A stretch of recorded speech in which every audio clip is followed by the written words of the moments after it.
Good morning. Let's spend the day together. We get all the necessities out of the way. This is the view I have on the 21st floor. Of course, off to breakfast next. And the very first logistical or substantive thing I do is tend to my work. Now, I am a lawyer, so of course I can't show you any snapshots of like the emails I send or receive or things like that. But usually I sit in one of these two couches with my bottle of Panama Blue and an extra empanada or two in hand and spend a few hours, like I said, tending to logistics. Let's go have fun now. This is when I collect the gang and we start our adventures. First adventure for the day on this day was going to the BioMuseum in Panama, and I love featuring the traffic shots we capture on the way to our destinations.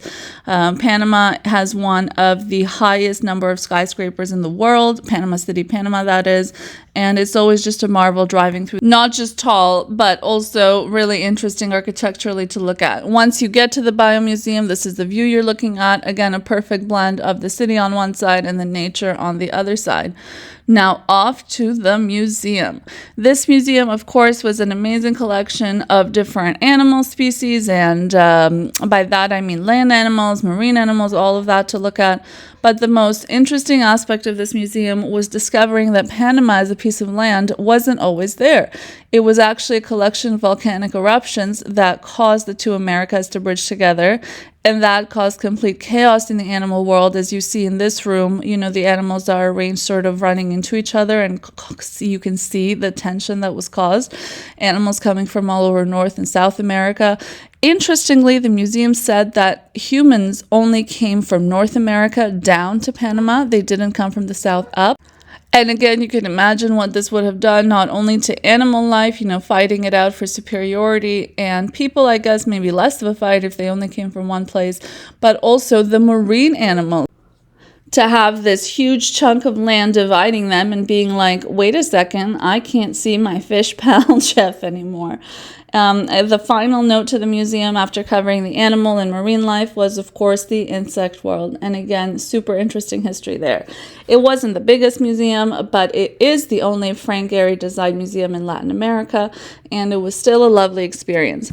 I have here this picture of flora and fauna to come, and I just found it so interesting. For those of you that order flowers ever in places like Toronto, Canada, or anywhere in North America, I imagine, that birds of paradise flower is so expensive to order, and here it literally grows like a weed. It is the most abundant plant I have seen in Panama City, Panama by far.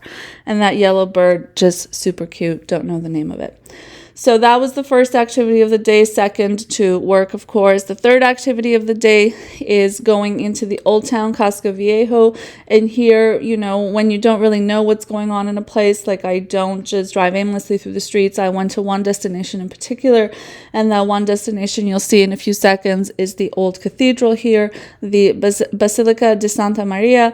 And again, it'll pop up in a few seconds, but this was really interesting to see, really nice to discover the history of, and walking inside was very impressive. Out of, you know, respect, I don't film much on the inside of these kinds of places. But having just seen the BioMuseum and the Basilica, now we are heading back to downtown. As you can probably see, you know, you saw in the going to the Basilica the older views of the city. Now you see the newer. We're heading again back to the modern downtown, if you will.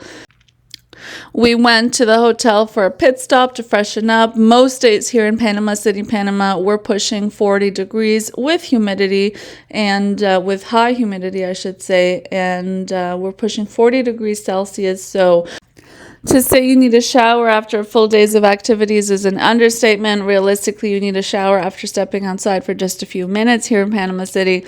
But of course, that's hard to accomplish because there are no standing showers outside. So we do come back to the hotel quite a few times every day, just literally to freshen up, change clothes, things like that. Again, here, more driving shots. I love featuring these because it gives a feel of the rhythm of the city, I feel. And I feel it's important important to capture that in these day of videos as opposed to just showing up to a tourist destination and that's it. There's obviously life, real life happening in Panama City every day outside of my touristic expeditions. So again, I wanted to show that. Plus, it's super cool. I end up filming so much of the driving anyways. You guys might as well see some of it. For dinner, so I mentioned we headed to the hotel to freshen up and then back out.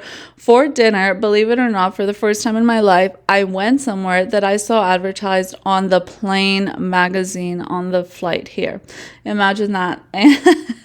It's been pretty hard to find like a upscale or fine dining place in Panama that would satisfy all the different appetites I have of the different people on this trip. So I was like, you know what, just everybody shut up. As a starting point, let's go to this place, Sabroso, that was advertised on the literal plane magazine. Of course, more touristy. The place, for what it's worth, was in a beautiful setting. It was on an offset. So remember I mentioned Panama as a landmass was created from volcanic eruptions. So some of those eruptions obviously couldn't quite make it to a huge chunk of land. They ended up being islands, and dinner was on one of those islands. And here are some of the dishes we purchased. The shrimp one was my favorite. The fried fish one, honest to God, the worst fried fish I've ever had. I'll just leave that as a note. After dinner, to burn off those calories, whether the food tastes good or bad, you're still consuming calories. So to burn some of that off, we went for a walk. And this walk in particular, you can see here all the fruits that we see just on a regular walk in Panama, by the way. But this walk in particular ended up leading us to the Smithsonian's branch in Panama, which I've heard has a lot going on, and I can imagine why. The place is so diverse in its nature. Now, it's of course a little darker outside. We're heading back to the hotel after dinner to call it a night. Usually before I sleep and close my eyes, I'm doing some more work, freshening up for bed, things like that. But this is just some more of the drive, walking through the lobby one more time. This drive from dinner, so I mentioned it was like a few islands away, so this drive took a good 30-40 minutes, and again, just stretching our legs a little bit more after dinner. I love seeing the people in the lobby as well. Hopefully they don't find me too creepy when I film them, but it's just like filming the streets outside. I mean, it's just fascinating to see the real life happening outside of my presence in Panama City, Panama. And again, those fabulous couches I spend my days working out of. And I did want to note as well, so the hotel itself, of course, has a few dining options in the lobby. It's not every day that we go somewhere super far. So there's that more casual place I work out of. There is more of an upscale restaurant where you can see sort of the lady standing at the front, and then here at the back, the purple lights, there's a sushi bar over there, and that one I haven't tried yet. And that one I haven't tried yet, but I know it's an option. It does seem like a pretty entertaining setting, and it's there. But of course, continuing the walk through the lobby, we, see all these different spaces, and the last thing I see at night is that gorgeous skyline. Good night.